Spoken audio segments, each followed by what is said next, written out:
on here now. The goalkeeper's beaten, and South Africa have done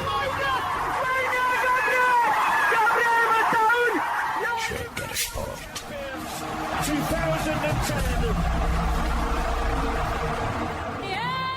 አድማጮቻችን ሸገር ስፖርትን እያደመጣችሁ ነው ያላችሁት። በጣም እናመሰግናለን አብራችሁን ስለሆናችሁ። በእንግሊዝ ፕሪሚየር ሊግ ላይ በጣም በተለየ ሁኔታ እየተመለከትናቸው ከምንገኛቸው ጉዳዮች መካከል አንደኛው በቀጣዩ የውድድር ዓመት የአውሮፓ ሻምፒየንስ ሊግ ተሳትፎን የሚያገኘው ክለብ የትኛው ነው የሚለውን ትልቅ ትኩረት የተሰጠው ሰሞነኛ ጉዳይ ነው።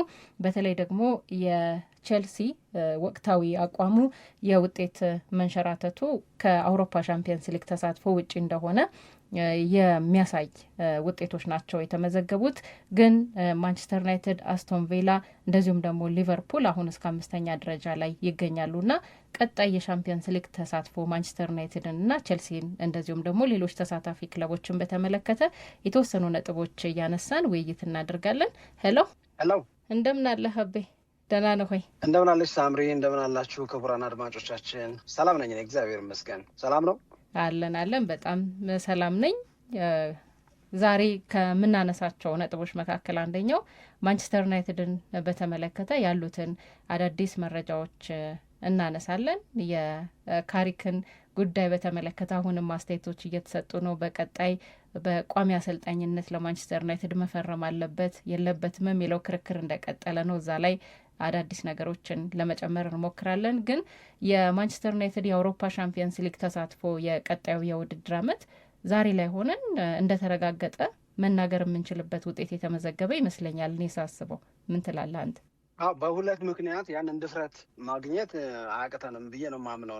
አንደኛው ማንቸስተር ዩናይትድ የእውነት ለመናገር በተለይ ማይክል ካሪክ ማንቸስተር ዩናይትድን በጊዜያዊ ኃላፊነት ከተረከበበት ጊዜ አንስቶ ያለው ነገር በእኔ እምነት በጣም በጣም በጣም ቆንጆ ነው። እንዳልኩሽ ማንቸስተር ዩናይትድ ከካሪክ ጋር ሆኖ ብዙ ጨዋታዎችን አሸንፏል። ያሸነፋቸው ጨዋታዎች ይበዛሉ።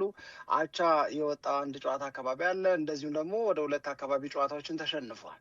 ማንቸስተር ዩናይትድ እነዚህን ጨዋታዎች ቢሸነፍም ያሸነፈባቸው ጨዋታዎችም ላይ እንደዚሁም ደግሞ አቻ የወጣባቸው አጋጣሚዎች ላይ ያው በእግር ኳስ ያሉት እነዚህ 3 ውጤቶች ናቸው። ወይ ታሸንፊያለሽ፣ ወይ አቻ ትወጫለሽ፣ ወይም ደግሞ የመሸነፍ ውጤት ነው የሚገጠው። በእነዚህ ሁሉ ሂደቶች ላይ ግን የእውነት ለመናገር ማንቸስተር ዩናይትድ በእጅጉ ማማር የጀመረበት ጠንክሮ ያየንበት እንደገና ማንቸስተር ዩናይትድን ሲጫወት ለማየት የሚያስናፍቅ የሚያስመኝ አይነት ስሜት በማንቸስተር ዩናይትድ ወዳጆች ላይ በማንቸስተር ዩናይትድ ወዳጆች ባይሆንም እግር ኳስን በሚወዱ የእግር ኳስ ወዳጆች ላይ በጣም ከፍተኛ የሆነ ተጽዕኖን የፈጠረ ነው የሚመስለኝ። ምክንያቱም ማንቸስተር ዩናይትድ ቤት ከካሪክ በፊት የምናነሳቸው ግራ የሚያጋቡ አጨዋወቶች ዛሬ እንዲህ ነው ሲባል ነገ ደግሞ ያንን ያልነውን ነገር ሆኖ አለመገኘት፣ በጣም ዝብርቅርቅ ያለ ነገር ኤሪክ ቴን ሃግ ጊዜ ደግሞ እንጀምረው ካልሽ በጣም በጣም በጣም በጣም ትልቅ ኮንፊውዥን ተፈጥሮ የነበረበት ነበረ። ታስታውሽ ከሆነ ምንድነው የሰውየው ሀሳብ እስክንል ድረስ ግራን እስክንጋባ ድረስ እግር ኳስ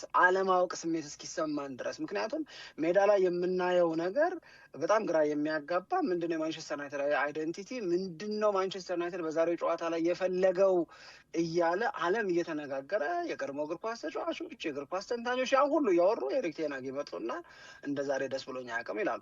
አንድም ተሸንፈዋል፣ ሁለትም ሜዳ ላይ የሆነ ተስፋ የሚሰጥ ነገርም አላሳዩም ለዓለም። ለእሳቸው ግን በጣም ተደስቻለሁ፣ በልጆቼ ኮርቻለሁ፣ ይሄንኑ ይዘን ከቀጠልን የተሻለ ውጤት ማምጣታችን አይቀርም ምናምን ሲሉ ወደ ራስ መጠየቅ ነው የምትሄጂው። ምን ውስጥ ነኝ ነው የምትይው። ለምን አልገባኝም፣ ለምን እሳቸው ብቻ ገባቸው ስትይ ሌላ ያልገባው ሰው ሲመጣ ትጽናኛለች። እንደዛ ሆነ ያንን የመሰለ ገናና ቡድን ማንቸስተር ዩናይትድ እንደዛ ሆነ እኮ አይተናል። ይሄ እኮ አሁን በቀደም ያህል የሚሰማን ስሜት የአሞሪ ምንም ደግሞ ስትመለከችው በባክስሪ ነው የሚጫወተው አለ። ከዛ በኋላ በጳጳሱን ብመከር አልተውም አለ። ማንቸስተር ዩናይትድ አላምርብህ እያለው ውጤትም እየከዳው ወይ ከውጤቱ ወይ ከእንቅስቃሴው ሳይሆን በጣም በጣም በጣም ታሸ ማንቸስተር ዩናይትድ። ኦፍኮርስ በአሞሪም ጊዜ የተሻሉ ትልልቅ የሚባሉ ውሳኔዎች ተወስነው ሊሆን ይችላል። ለምሳሌ ይሄ እንደ ልብ መሆን ራሽፎርድ የሚያደርገው አሌሃንድሮ ጋርናቾ የሚያደርገው ይሄ ዝም ብሎ በባዶ የሚኮፈሱት ነገር አለ አይደል? እነሱን በቃ መወሰን የሚችል ሰው ሆኖ ከማንቸስተር ዩናይትድ በላይ እንደማይሆኑ ያሳየበት ውሳኔ አሞሪም በማንቸስተር ዩናይትድ ቆይታው ከሰራቸው ጥሩ ስራዎች መካከል እንደ አንዱ አድርጌ የምወስደው። ማንቸስተር ዩናይትድ ትልቅ ቡድን ነው። ከዛ ትልቅና ገናና ቡድን በላይ ለመሆን የሚያስቡ ጎረምሶችን ነው እንደዚህ መሆን ልክ አይደለም፣ እንደዚህ መሆን አትችሉም ብሎ የሚወስን ሰው መሆኑን በጣም በፖዘቲቭ አነሳለሁ። ካሪክ ሲመጣ ግን ማንቸስተር ዩናይትድ ቤት ነገር ተቀይሯል። ከተጫዋቾች ፍላጎት ማጣት፣ ተጫዋቾቹ ግድ የላቸውም፣ ተጫዋቾቹ ለማንቸስተር ዩናይትድ የሚያክል ትልቅ ቡድን እየተጫወቱ እንደሆነ አልገባቸውም የሚለውን ስሜት በሙሉ እኮ ነው የጠፋው እኮ። አሁን ማንቸስተር ዩናይትድ አሸንፎ ያውቃል። ማንቸስተር ዩናይትድ ተሸንፎም ያውቃል። ሲሸነፍ ራሱ ሲያምር ማንቸስተር ዩናይትድ የእውነት ለመናገር ከተጫዋቾቹ ጋር በተያዘ ከዚህ በፊት ስናነሳቸው የነበሩ የሚያስወቅሱ የፍላጎት ማጣት የሚመስሉት ነገሮች በሙሉ አሁን ላይ ስለ ማንቸስተር ዩናይትድ ያንን ልትናገሪ አትችል። የሚችሉትን በሙሉ ያደርጋሉ፣ ግን ይሸንፋሉ። ይሄንን ሲናፍቅ ነበር የማንቸስተር ዩናይትድ ደጋፊ። ስለዚህ ለእኔ ማንቸስተር ዩናይትድ ከአሞሪም ከተለያየ በኋላ ብዙ ጨዋታዎችን አሸንፎ በራሱ ጉብዝና ወደ ላይ ከፍ ብሎ የደረጃ ሰንጠረዡን 3ኝነት መያዙ ትልቅ ነገር ቢሆንም በዘንድሮ የውድድር ዓመት ወደ ቻምፒዮንስ ሊግ ለመመለስ የነበራቸውን ፍላጎት ከማሳካት አንጻር ትልቅ ስኬት አድርጌ የሚወስደው ቢሆንም ከምንም በላይ ግን ማንቸስተር ዩናይትድ ሜዳ ላይ የሚከበርበትን ነገር ማሳየት መጀመሩ ግን ከድልም በላይ ነው ብዬ ነው የማስበው። እንዲህ ሆነሽ የሚመጣን ውጤት በጸጋ ለመቀበል አያስቸግርም። ግን እንዲህ ስትሆኝ ደግሞ ውጤቱም ይመጣል፣ ውጤቱም ይስተካከላል። ለዛም ነው ማንቸስተር ዩናይትድ 3ኛ የሆነው። የማንቸስተር ዩናይትድ እንደዚህ አሁን የጠቀስኳቸው የተሻሻሉ ነገሮች እንዳሉና እንደተጠበቁ ሆኖ ግን የሌሎቹን ቡድኖች ማቃትም ማንቸስተር ዩናይትድን ጠቅሞታል። ለምሳሌ እስካሁን ድረስ ቼልሲ ባይንገራገጭ ኖሮ ያው ትላንት ሮዚኒየርን አሰናብቷል። ባይንገራገጭ ኖሮ ስቲል ኩዌስችን ማርክ ሊኖር ይችል ነበር በሲቲ በዩናይትድ እና በቼልሲ መካከል ያለው የነጥብ ልዩነት አሁን 13 ሊደርስ ነው። ነገር ግን ብራይተን ያንን ቦታ ስለቀማው 11 ነው ሊሆን የሚችለው። ማንቸስተር ዩናይትድ ቀጣይ ጨዋታውን የሚያሸንፍ ከሆነ እንግዲህ አስቢው 4 ጨዋታ እየቀረ 11 ነጥብ ልዩነት ኖሮች ማንቸስተር ዩናይትድ ወደ ቻምፒዮንስ ሊግ አልተመለሰም ልትያትች እና የማንቸስተር ዩናይትድ ወደ ቻምፒዮንስ ሊግ መመለስ አንድም ተገቢ ሁለቱም ደግሞ በአማረ ሁኔታ የእውነት ለመናገር መጨረሻን በማሳመር የተገኘ ነው። አሁን ተጫዋቾቹ ገብቷቸዋል። የለበሱት ቀዩ ማሊያ ምን ያህል ትልቅ ክብር እንዳለው ለዛ ዋጋ ለመክፈል ዝግጁ ናቸው። ሳይሰለፉ ሲቀሩ የሚከፋቸው ተጫዋቾችን አይተናል። ተቀይረው ሲወጡ ደስ የማይላቸው ተጫዋቾች ወደ መሆን መጥተዋል። በእናትሽ አሁን ካዚሜሮን እዩ በዚህ እድሜ አሁን ትላንትና ነው ከትላንት ወዲያ የሆነ መግለጫ ነበረው፣ ኢንተርቪው ነበረው፣ ረጅም ኢንተርቪው። እዛ ኢንተርቪው ላይ ለማንቸስተር ዩናይትድ ያለው ፍቅርና አሁን ለማንቸስተር ዩናይትድ እያደረገ ባለው ነገር የሚሰማውን የደስታ ስሜት፣ የክብር ስሜት ሲናገር ዓለም ላይ 3 ክለቦች ናቸው ትልቅ ከተባለ ከ3ቱ አንዱ ማንቸስተር ዩናይትድ ነው አለ። ለማንቸስተር ዩናይትድ ያለኝ ፍቅር በጣም የተለየ ነው አለ። እንግዲህ አስቢ ከሪያል ማድሪድ ጋር ነው በጣም ትልቁን የክብር ጊዜ ያሳለፈው፣ በጣም ትልልቅ የሚባሉ ውድድሮችን በሙሉ ያሸነፈው። ግን 2016 አካባቢ ማንቸስተር ዩናይትድ ማንቸስተር ዩናይትድን 2000 ምናምን ላይ ሲቀላቀል ካዚሜሮ እና የ4 ዓመት ኮንትራት ሲፈርም በቃ ለማንቸስተር ዩናይትድ ያለው ነገር የሚጀምረው ያን ጊዜ ይመስለኛል። እና የሆነ ደስ የሚል ስሜት አለው። ሪያን ጊክስ ያለውንም ሊጨምር ማለት ነው። እንዴ ምን አለ ሪያን ጊክስ ያለውንም ነገር ብነግርሽ በጣም ብዙ ወዳጆች አሉኛል የማንቸስተር ዩናይትድ የሲዝን ቲኬት ያላቸው። እነዚህ የማንቸስተር ዩናይትድ የሲዝን ቲኬት ሆልደሮች ወይም ቲኬቱን የገዙ ሰዎች ከተወሰነ ጊዜ በፊት ከካሪክ መምጣት በፊት የሆነ የባከነ ብር እንደሆነ ማንቸስተር ዩናይትድን ሄዶ ማየት ውስጥ ብዙ ደስ የሚል ነገር የማየት እድላቸው አነስተኛ እንደሆነ ምናምን ነበር የሚያስቡታል። አሁን ግን ማንቸስተር ዩናይትድ እስኪጫወት ወደ ኦልትራፎርድ መልሰው እስኪሄዱ የማንቸስተር ዩናይትድ ጨዋታ ቶሎ እንዲመጣ ሲመኙ አየዋቸው አለ። ከዚህ በላይ ድል አለ እንዴ ሳምሪ? ከዚህ በላይ ትልቁም ነገር እኮ የለም ካሪክ የሰራው የእውነት ለመናገር። ይሄንን ስል ግን ካሪክን ይቅጠሩት ምናምን እያልኩ አይደለም። እኔ እያልኩ ያለሁት አሁን ያለውን የማንቸስተር ዩናይትድን ሀቅ ካሪክ ፈጥሮታል። ማንቸስተር ዩናይትድን ለማየት አንገትን ቀና አድርገው ድል አለ እያሉ ወደ ኦልትራፎርድ መሄድ እንደገና ተመልሷል። ይሄ የእኔ ሳይሆን የሪያን ጊግስ ምስክርነት ነው።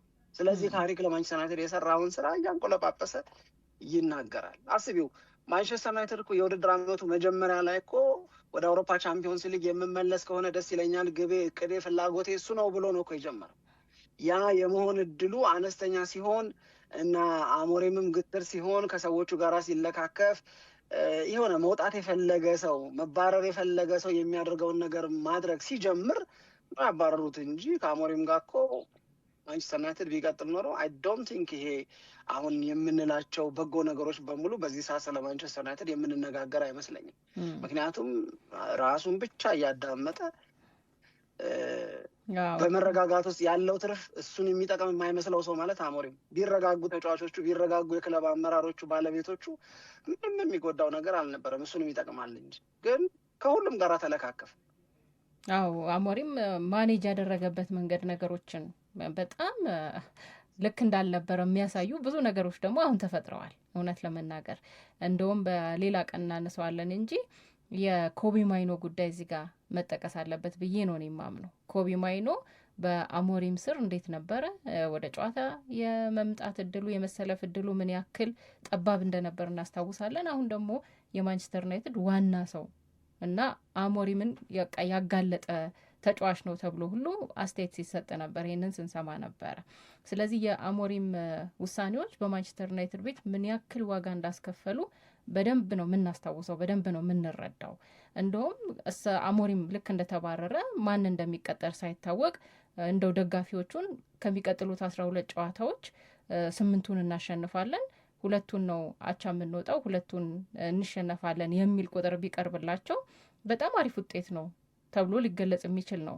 ማንነቱ የአሰልጣኙ ማንነት እንኳን ሳይታወቅ ውጤቱ ቀድሞ ቢገለጽ ብዙ ሰው ተስማምቶ የሚቀበለው ነው የሚመስለኝ። እኔ ግን እንደው ከ8 ጨዋታ ከማሸነፍ በላይ በ12 ጨዋታ የበለጠ ግን ትኩረት የሚስበው ነገር የሜዳ ላይ እንቅስቃሴው ነው። አሁን ማንቸስተር ሲቲ እኔ የምለው እሱን ነው። ይኸውልሽ በማንቸስተር ዩናይትድ ቤት ውስጥ የተናፈቀው በሁላችንም ዘንድ የተናፈቀው ያንን ክብረ ሙሉ የሆነውን ማንቸስተር ዩናይትድን አሁን ዘንድሮ የሚወክሉ ተጫዋቾች አሁን የምናየውን አይነት ተጋድሎ አሁን የምናየውን አይነት ዋጋ መክፈል በቃ ሲያደርጉ ማየት ነበር የምንናፍቀው። በቃ 8 ጨዋታ አሸንፈው ሊሆን ይችላል። 8 ጨዋታ ኢን ኤኒዌይ ልታሸንፍ ይቆት ይችላልሽ።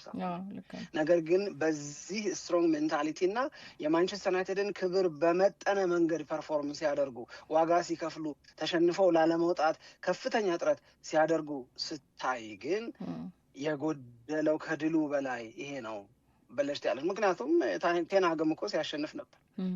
ያሸንፋቸው ጨዋታዎች እኮ አሉ። የእውነት ለመናገር ግን ዚስ ወይ ስታሸንፊና ዚስ ወይ በክብር ከፍ ስትይ ግን ዋናውን ጎዶሎ በደንብ አድርጎ አድሬስ አድርጎታል ብዬ ነው የማስበው። የኮቢ ሜኖን ስም ስላነሳሽ ይኸውልሽ አሁን እኔ አሞሪምን ብሆን እውነት ጸጸቱም በቀላሉ አይተወኝ። በተራ እልህ በተራ ግትርነት ይሄንን የመሰለ አቅምና ይሄንን የመሰለ ታለንት አስቀምጠሽ መሀል ሜዳው ላይ እየተበለጥሽ አንድም ይሄ ልጅ ከማንቸስተር ዩናይትድ አካዳሚ የወጣ ልጅ ነው ራሱ ማንቸስተር ዩናይትድ ማለት ነው በዩ።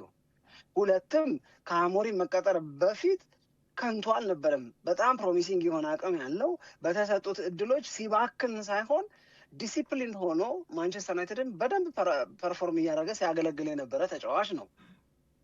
ይሄንን ልጅ ማንም የፈለገውን ቢል አላስገባውም አለ። አንዴ ካፉ ወጣች። ከዛ በኋላ በዛው ግትርነት ቀጠለ። እንዲህ ያለ ሮንግ ውሳኔ ስትወስኝና አንቺ መባረርሽን ተከትሎ እድል የነፈቅሽው ተጫዋች በዚህ መንገድ አውትሻይን ሲያደርግ ፈክቶ ሲወጣ እመኝኝ ስታምሪ በጣም ከፍተኛ ነው ውርደቱ። እውነት ለመናገር ከፍተኛ ትችት ነው አንቺ ላይ የሚሰነዘረው። እንደ አላዋቂነት እንዳለመብሰል የሚቆጠረብሽ በጣም ብዙ ነገር ነው። አንዳንድ ምሳሌዎችን ልስጥሽ። ለምሳሌ ሞሪኒዮ ይወቀሳሉ። ያውም እሳቸው አላረኩም በሚሉት ነገር ነው የሚወቀሱት። ምንድነው የሚወቀሱት? እንተ አሁን አሰልጣኝ ነው ይላሉ አንዳንድ ሰዎች። ሞሪኒዮን እኮ መሐመድ ሳላህን የመሰለ ተጫዋች ከቼልሲ እንዲወጣ አርገህ ይባላል። ይሄንን የመሐመድ ሳላህን የዛሬ ጉብዝና ያኔ ላይ ማየት አለመቻል፣ ያኔ ላይ መረዳት አለመቻል ደካማ ከመሆን ብቻ የሚመጣ ነው ብለው ሲወቅሷቸው በጭራሽ የኔ ውሳኔ አይደለም ብለው እስካሁን ድረስ ሞሪኒዮ ሽንጣቸውን ገትረው ይከራከራል። ዛወዝ ነው ማይ ዲሲሽን ይላሉ። ሀቁ እንዲወጣ ሀቁ እንዲታወቅና እንዲህ ያለውን ነውር ብለው እሳቸው የሚጠሩትን ውሳኔ የወሰኑት እሳቸው እንዳልሆነ እንድናውቅ እንድንረዳላቸው ይለፋል። ይሄ ብቻ እኮ አይደለም። ኬቨን ደብሮይነ እንዴት ወጣ ከዛ ክለብ? ያስወቅሳል እኮ ይህንን አቅም እንዴት አሳልፈን ሰጠን ያባብላል እኮ። ፖል ፓልመር እንዴት ሲቲ ገባ ያወቃቅሳል አይደል እንደ ይሄ ሁሉ ነገር። ኮቢ ሜኖ በዛው መንገድ ከፍቶት ማንቸስተር ዩናይትድ ለቆ ቢወጣ ለአሞሪም ማን ነው ምህረት የሚያደርገው? ሳም ከባድ እኮ ነው። ካሪክ እኮ ከመቀጠሩ በፊት ኮቢ ሜኖ የማንቸስተር ዩናይትድ መሰረት ሆኖ ቡድኑ በሱ ዙሪያ ላይ የመገንባት እድል እንዳለው እኮ ይናገር ነበር። እንደመጣ እኮ ነው እድል የሰጠው። እንደመጣ እንደ ታናሽ ወንድም እንደ ልጅ እየተንከባከበ እኮ ነው የአሁኑን ኮቢ ሜኖን እንድና እያደረገን። በኮቢ ሜኖ መኖር ማንቸስተር ዩናይትድ ያምርበታል። ይህንን አይናችን አይተዋል። ኮቢ ሜኖ በቀደም አልነበረም አይደለ? መሀል ክፍሉ ላይ ምን ያህል ክፍተት እንደነበረ እሱና ማነው ካዚሜሮ እና ኡጋርቴን ሲያጫወት። አሁን ግን ኮቢ ሜኖ ሜዳ ላይ ሲኖር የማንቸስተር ዩናይትድ ግሬስፉልነት ጎልቶ እና ገዝፎ ይታያል ልልሽ ፈልጌ ነው። ለዛ ነው አሁን 4 ዓመት ነው 5 ዓመት ተጨማሪ ኮንትራት ሊያስፈርሙት ነው ኮቢ ሜኖን ማንቸስተር ዩናይትዶች። አዎ አይ ልክ ነው። እንደውም እኔ የማስታውሰው ነገር የኮቢ ሜኖ ጉዳይ ሩበን አሞሪም አስተያየት ሲሰጡ ከዩናይትድ ያልወጣበት ወይም በውሰት ወደ ሌላ ክለብ ያልሄደበት ብቸኛው ምክንያት ኮቢ ሜኖ ከወጣ በዛ ወቅት ላይ ምንም አይነት የአካዳሚ ተጫዋች በዋና ቡድን ውስጥ አይኖርም እና ታሪክ ማበላሸት በሰማንያ ምናምን ዓመት ለመጀመሪያ ጊዜ ማለት ነው። አዎ ኮቢ ሜኖ በቃ ዝም ብሎ እንዲቀመጥ ነው እንጂ አገልግሎት እንዲሰጥ አይደለም። በቃ እችኛዋ ታሪክ በአሞሪም ጊዜ ተበላሸች እንዳይባል በመስጋት ብቻ የወሰኑት ውሳኔ እንደሆነ በወቅቱ የወጡ ሪፖርቶችን አስታውሳለሁ። ግን ያው ብዙ የሚወቀሱበት ነገር አለ።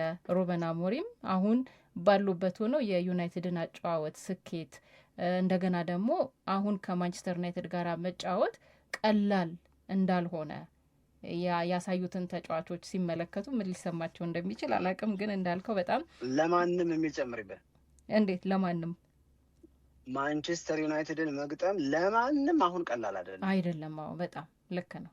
ለማንም ነው የምልሽ፣ ልክ ነው። ለማንም ቀላል አይደለም።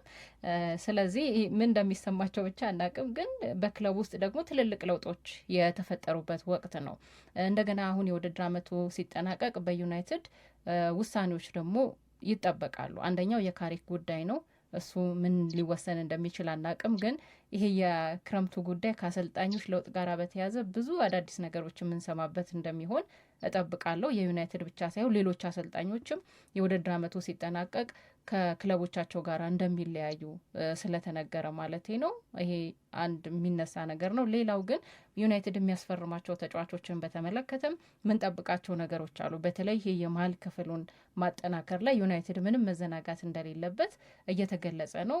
በየጊዜው ግን አሁንም አዳዲስ ስሞች መጨመራቸውን የቀጠለው እንደምታስታውሰው እንደ ኤሊየት አንደርሰን፣ አዳም ወርተን፣ ሳንድሮ ቶላኒ፣ ካርሎስ ባሊባ እነዚህ ብሩኖ ጉማሬዥን ጨምሮ ብዙ ስሞች ተያይዘው ከዩናይትድ ጋር እየተጠሩ ነው የሚገኘው።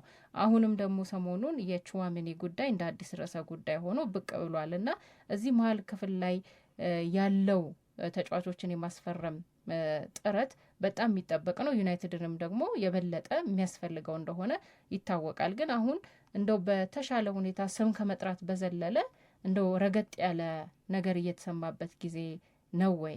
እኔ እንደዛ ነገር ስላላየው በየጊዜው አዳዲስ ስም እየተጠራ ስለሆነ እዚህ ላይ ምን ይጠበቃል የሚለው ላይ ትንሽ ብታነሳ የተወሰኑ ሀሳቦች ደስ ይለኛል። ልክ ነው። ይሄ የማይቀርና የሚጠበቅ ነው። የተጠሩት በሙሉ ማንቸስተር ዩናይትድን ይቀላቀላሉ ማለት አይደለም። ሁለት ነገሮች ይነሳሉ። አንድ ማንቸስተር ዩናይትድ መሀል ክፍሉን ለማጠናከር የሚገደድባቸው በጣም ብዙ ምክንያቶች አሉ። ምክንያቱም ለምሳሌ ካዚሜሮ ከማንቸስተር ዩናይትድ ጋር አይቀጥልም። አንድ ይሄ ትልቅ ነገር ነው፣ መተካት አለበት። መሀል ክፍሉ ላይ ካዚሜሮን የሚያህል ተጫዋች አተሽ ክረምቱን እዛ ቦታ ላይ ዝውውር ሳታከናውኝ ልታልፊው አትችይም። የመጀመሪያው ነገር። ሁለት አይዶንቲንግ ነው ኡጋርቴም ከማንቸስተር ዩናይትድ ጋር የሚቀጥሉ አይመስለኝም።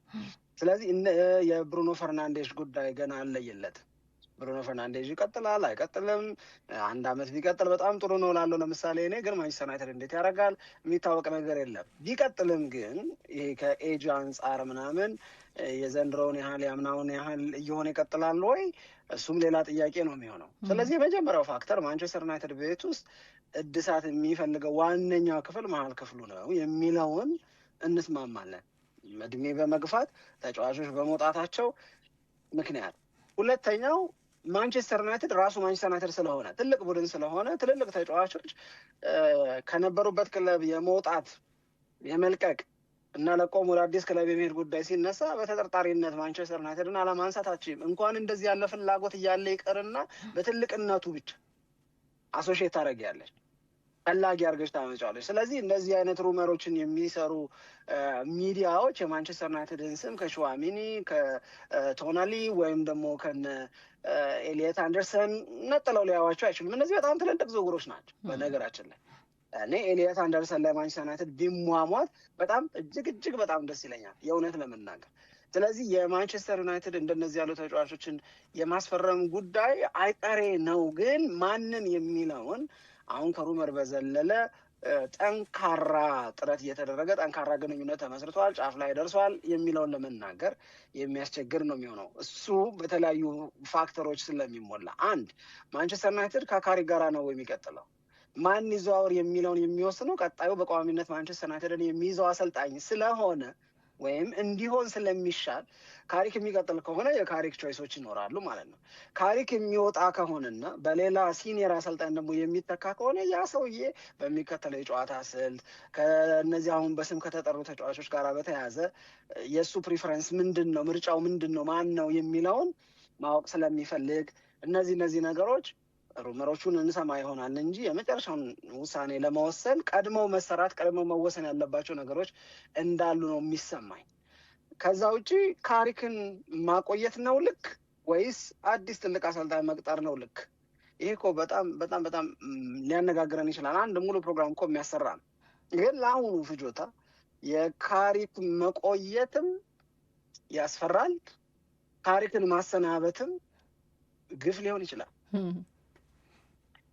ማቆየቱ የሚያስፈራው ለምንድን ነው ብባል፣ ለምሳሌ እኔ የምለው ይሄ ጥቂት ስህተት ሲሰራ አላረለ ላይችልም የምትጠረጥሪው ሰው ገና ነዋ፣ ገባሽ?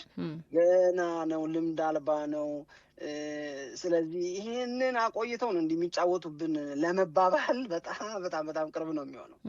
የሚታዩ ስህተቶችን አግዝፎ አጉልቶ አጋኖም ቢሆን አስቦ የሰውየውን አለመቻል ለመናገር ከዚህ ሰውዬ ጋር አይሆንልንም አይሳካልንም የሚለውን ነገር አምፕሊፋይ ለማድረግ ሰዎች ጊዜ የሚፈጅባቸው አይመስለኝም። ካሪክን እንዳታሰናብቹ ደግሞ ቅድም ያሞገስናቸውን ነገሮች መጥላት አይሆንብንም ወይ? ወዴት ማድረግ ከዚህ በላይ ምን ያድርግ ለመቅጠር ለመቀሱ እንዲቀጠር ምን ያድርግ ከዚህ በላይ?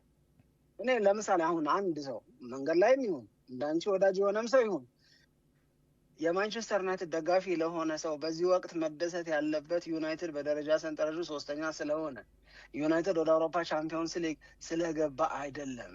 ማንቸስተር ዩናይትድ ክብሩ ተመልሶ ስላየ ነው። ክብር ደግሞ የሚመለሰው ድል በማድረግ ብቻ አይደለም፣ ድሉ በሚመጣበትም መንገድ ጭምር ነው። ጎዶሎዎቹ አንገት የሚያሰብሩት ጎዶሎዎች ማንቸስተር ዩናይትድ ቤት ውስጥ ተቀርፎ ከማየት በላይ ተሻሽሎ ከማየት በላይ 100% የሚሰጡ ተጫዋቾች ሆነው ከማየት በላይ ፍላጎት፣ አግሬሲቭነስ፣ ኢነርጂ፣ እንዴት እንመራለን ባይነት፣ እነዚህ ሁሉ ነገሮች ተመልሶ ስታይ 3ኛ ከመሆንሽ በላይ መደሰት ያለብሽ መሰረቱ ይሄ ስለሆነ ለቀጣዩ ትልቅ ክብር በዚህ ነው መሆን ያለበት። ይሄንን የመለሰን ሰውዬ ምን ብለሽ ታባሪዋለሽ? ያው በጣም ትልቅ ንገሪኝ። ወይም ስታባሪው ሪዝን ምን ብለሽ ነው የምትጽፊው? አይ ትልቅ ውሳኔ የሚፈልግ ነገር እንደሆነ ሁላችንም እንረዳለን። መልካም ቀን ይሁንላችሁ አድማጮቻችን። ኢትዮጵያ ለዘላለም ትኖር።